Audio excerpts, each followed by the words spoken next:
Morning, Thursday, October 2nd, 2025. I'm Larissa. My fat bitch diary. Here we are. Here we are, fat bitch.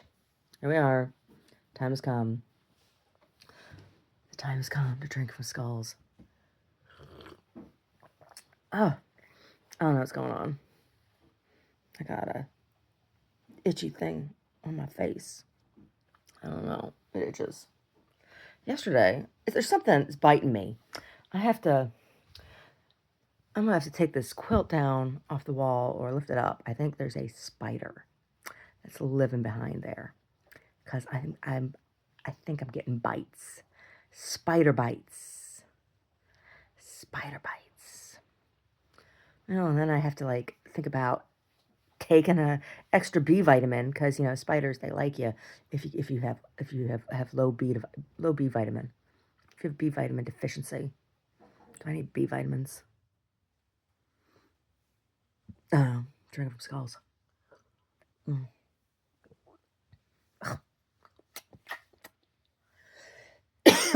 Excuse me. So, it's raining here. It's pouring. And I've been hurting. Oh my goodness gracious. Oh. It's raining. Yep. Yep. So I made bread yesterday. I did. And I did some work yesterday. I did. Yeah. So government is shut down here in the United States. My thoughts. So back when the debate was originally happening in the early 2000s, right? We were living up in Santa Rosa. And I was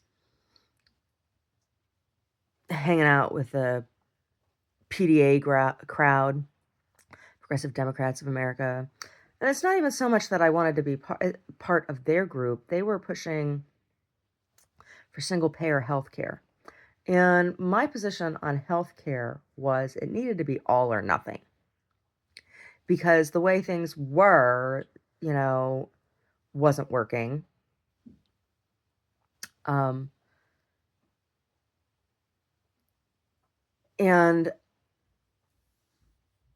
the larger view or the majority view was that something needed to change. There were things about the ACA that I did not understand because they weren't really explained, because they were kind of furtive. And it was an attempt by the left to push through the agenda of reproductive rights, trying to force it on religious institutions, right? Like, I don't have any problem with a religious institution saying, oh, we're not going to do this, that, or the other thing, right? Except that they're taking government money. So the big issue was separation of church and state, right? And this was also when the push for legalization of same-sex marriage was being pushed. And I had issue with the way that was being pushed too. And again, it all comes down to the First Amendment and separation of church and state. So this is what my stance is on both of these things. Either all healthcare needs to be paid for, funded back by government money, or none of it does. Because as long as there are religious institutions that provide health care that is eligible for insurance monies, reimbursement, right? So the big problem is taxpayer dollars being funneled to religious institutions like the Catholic Church, right? Yeah, I got a problem with that. Then when it comes to the issue of gay marriage, I do not I do not begrudge any religious institution saying that they will or will not perform a sacrament, right? That is their jurisdiction. Sacrament is the jurisdiction of the religious world, not of the civic world, right? So in effect, legalization of any kind of marriage, same sex or otherwise, is not the business of the state. So I don't believe that the state has any business issuing license for marriage for anyone.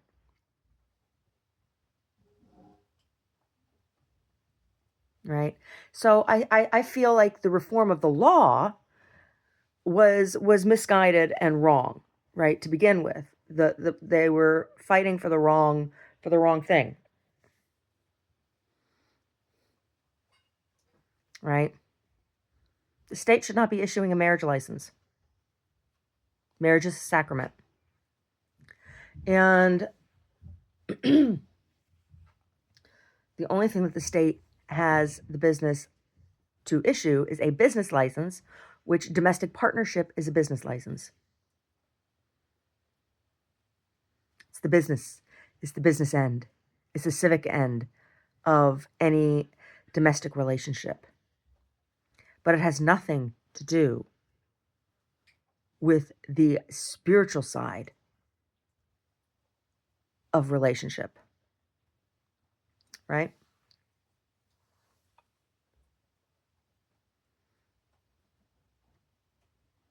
So therein lay my problem. And at the time, I was attending the UU,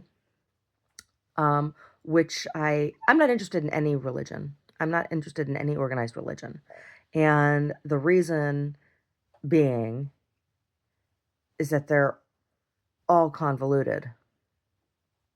They're all convoluted and just interested in power. I haven't been in any situation where the spiritual well-being of any being was truly taken into consideration exclusively. Right? Nowhere. Nowhere. As long as a religious institution is funding in any way, shape, or form lobbyist groups,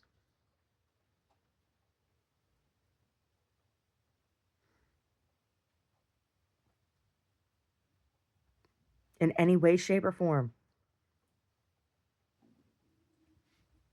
Yeah. Yeah. So, anyway, none of them are pure. None of them are pure. None of them. None of them are pure. None of them are not complicit in this. All right. Anyway, so at the time I was at the UU and they were pushing real hard for gay marriage. And at the time, I raised my concern. My exact words are, you are opening a can of worms that you know nothing about.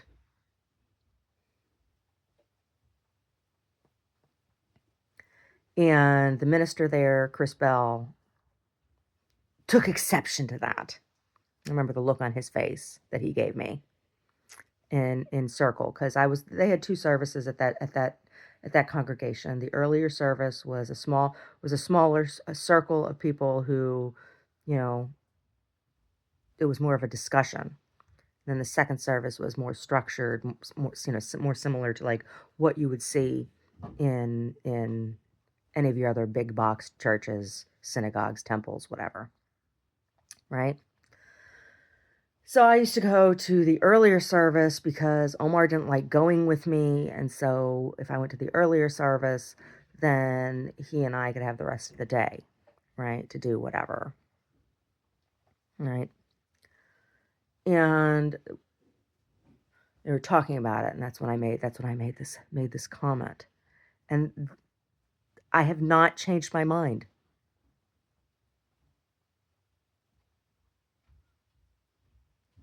The issue was never about should the state allow people to get married, gay people to get married. The issue, yeah, the issue was never about should the state be allowed to should the state allow gay people to get married. The issue was, why is the state issuing license for sacrament?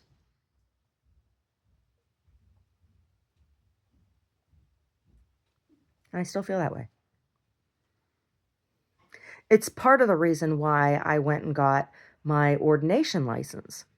So technically, I am Reverend Larissa. Technically, I am a reverend.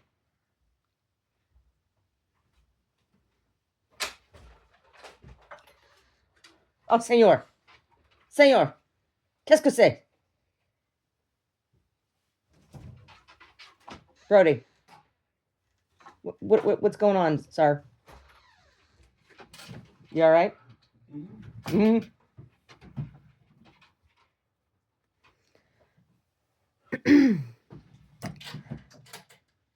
Yeah, so I got my ordination license. And it's like getting a business license. You just pay for it, right? You show your certificate with whatever group you're affiliated with. I'm technically ordained by Rose Ministries, which is a non-denominational organization based out of Las Vegas, right? Because they have all those chapels down there in Las Vegas. There's a whole bunch of them. Church of the Divine Man. There's a whole bunch of them. Non-denominational. And it's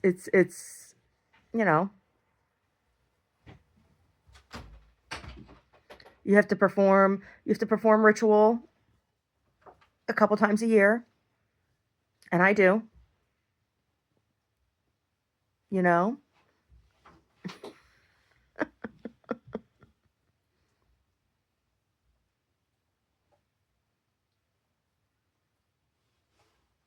Yeah.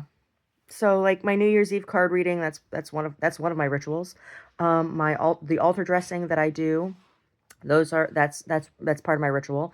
My personal Reiki practice, that's part of my ritual, right? So I fit criteria. I'm a licensed non-denominational minister.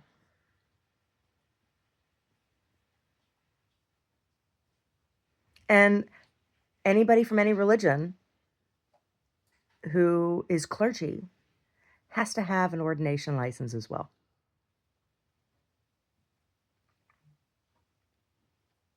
So maybe this is something that needs to be examined.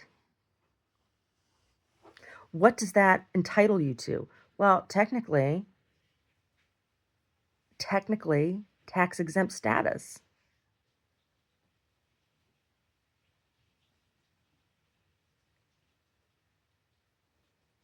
Now, do I embrace tax-exempt status? No, I don't.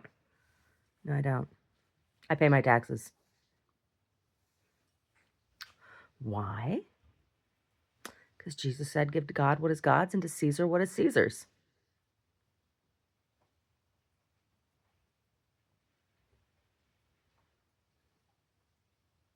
Right?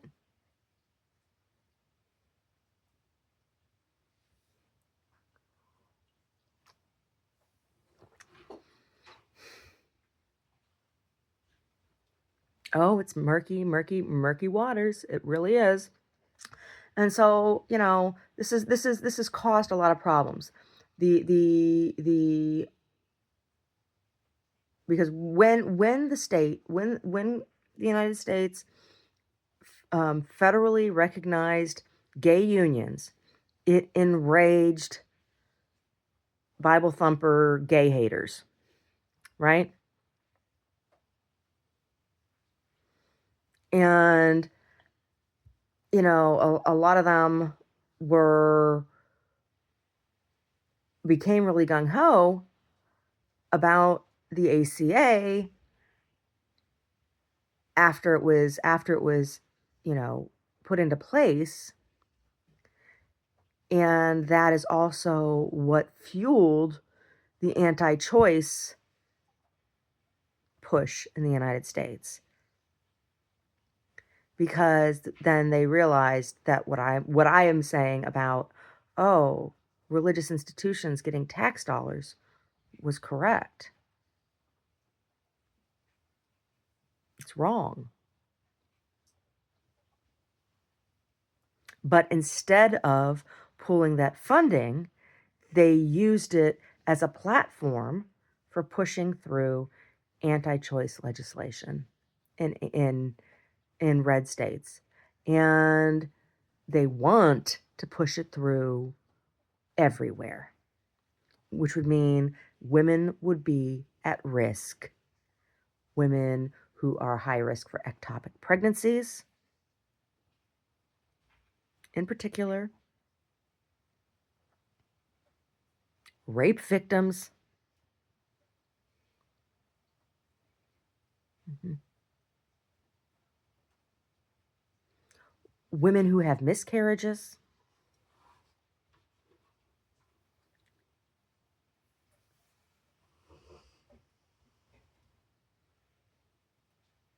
It's a slippery slope.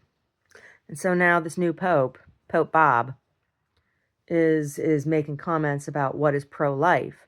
And it's because the Vatican has to walk a very, very, very sharp edge now, don't they?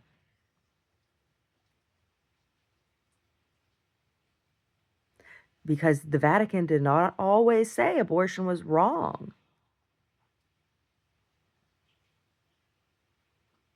It used to be permissible as long as it was in the first trimester, as long as it was before the quickening. Right? And this comes down to argument about where is the placement of the soul.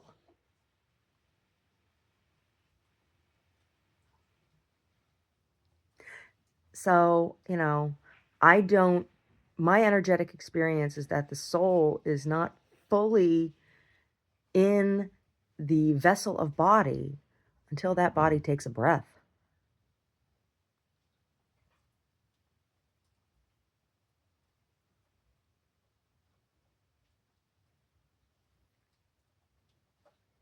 Mm-hmm.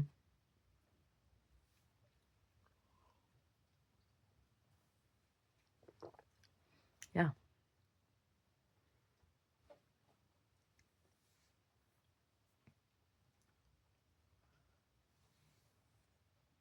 And the only reason they really care about it is because of the census that was taken as part of the Council of Trent, right? When that is when the change happened. See, I don't know what this is, but it itches. I don't want to touch it. Don't touch it, Larissa. Don't touch it. Oh, Council of Trent. Yeah. Mm-hmm. There was a census that was taken at that time that established the pattern of population growth and the disparity between population growth in Christian communities and Muslim communities, right? And they had the visions at Fatima and the secrets that were revealed at Fatima.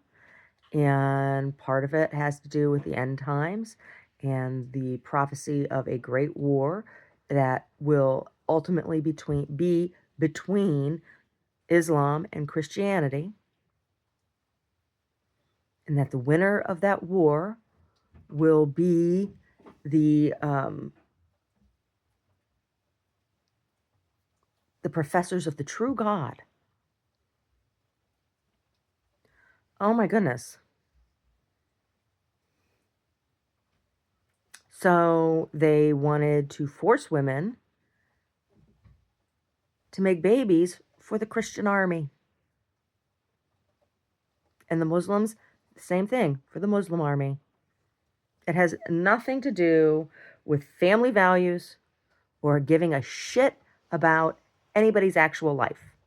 It has to do with the ego and the desire to be right about something that none of us can have ultimate knowledge of until we leave our bodies.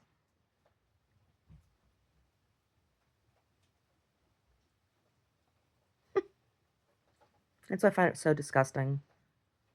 So disgusting. particularly given the teachings of Jesus Christ himself. Look at the birds, they care not. They worry not where their next meal will come from. Or, we know not the day or the hour. So, preoccupation with end times is against the teachings of Christ himself.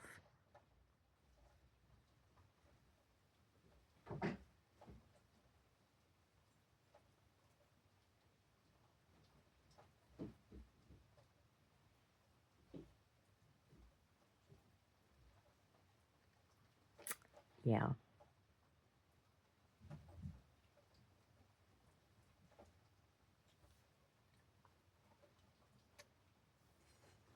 Yep. So, no, I'm not an atheist. I'm not an atheist. I don't believe there's nothing.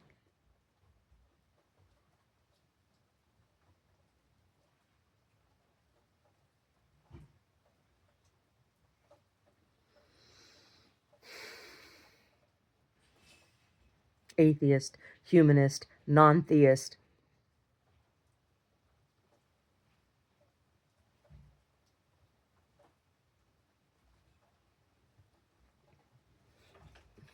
I believe it's an arrogance to profess to know the mind of God.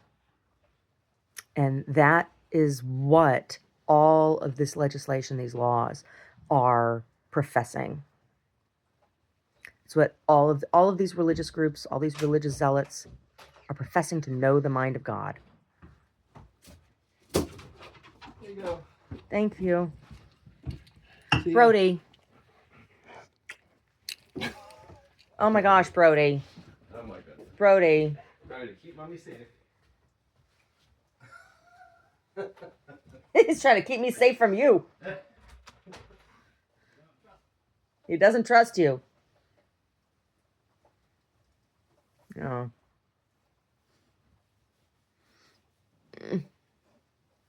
Brody, you keeping mommy safe. Hey, senor. Senor. What did I tell you about you with all the stuff in your fluff and the junk in your trunk?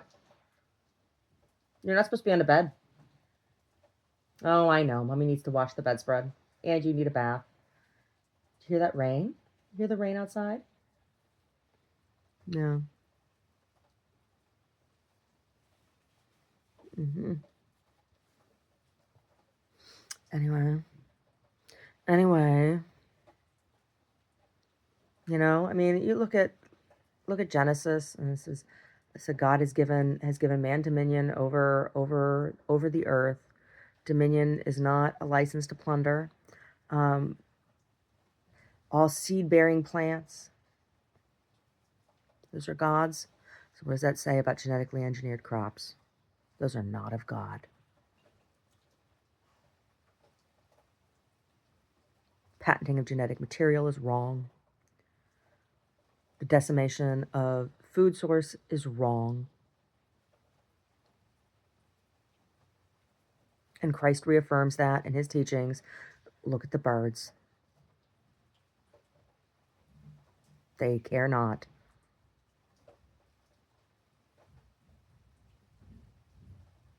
Right?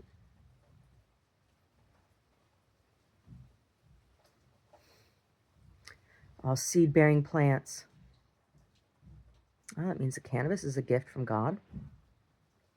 It means pennyroyal is a gift from God for humans to use.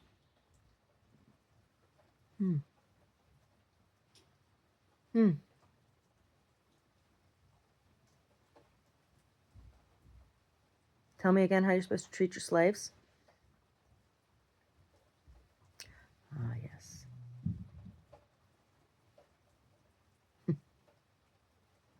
That's Old Testament. Leviticus, Exodus, Genesis, those are all Old Testament. That's not what you call the good news.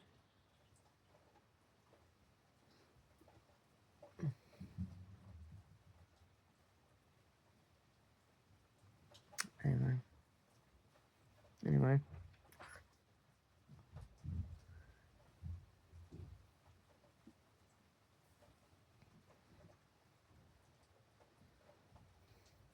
Anyway. Oh, the rain. Oh my God. So what am I going to do today?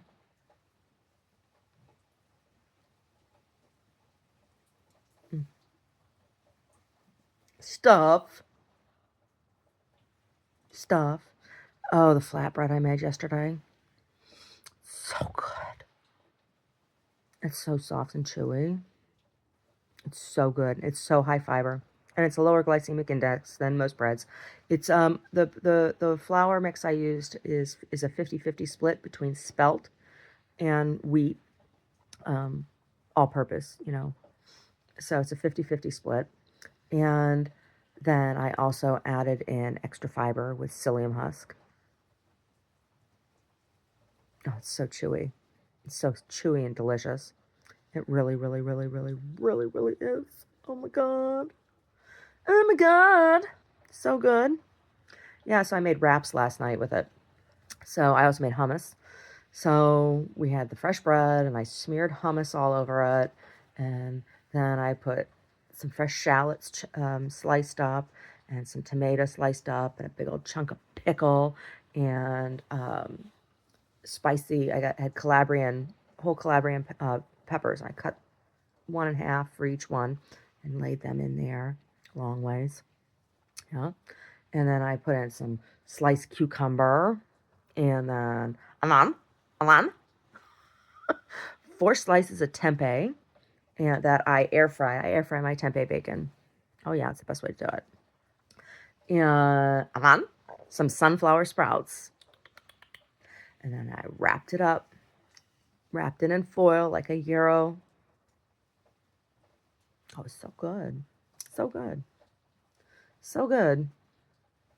Oh, I saw. So Miss Greta and her friends have been kidnapped by the IDF. Surprise, surprise. Surprise, surprise. Oh my goodness.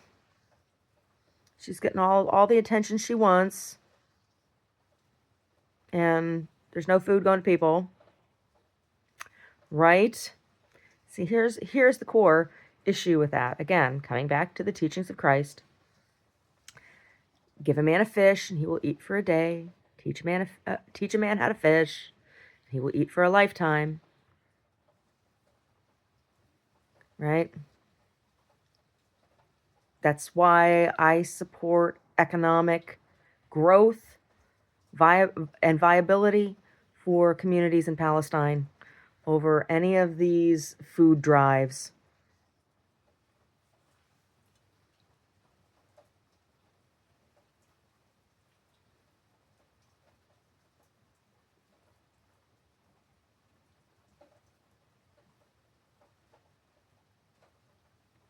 Yeah.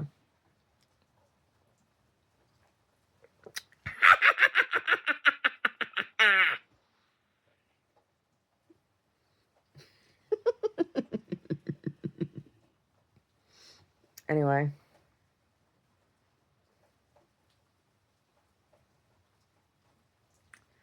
Oh my God. The humidity.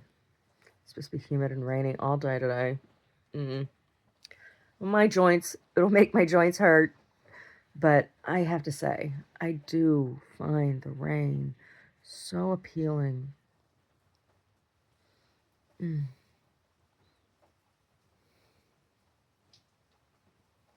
rain wash down upon me.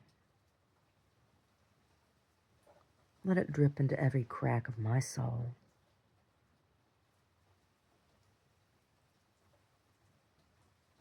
Let it wash me clean, clean as my conscience may be. That I've spoken my truth, that I've lived my life in such a way that I will not be afraid when my name is called.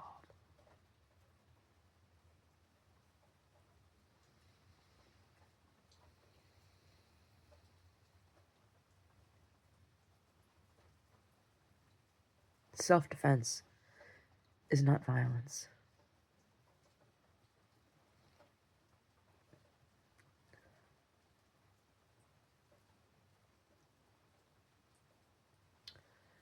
Anyway.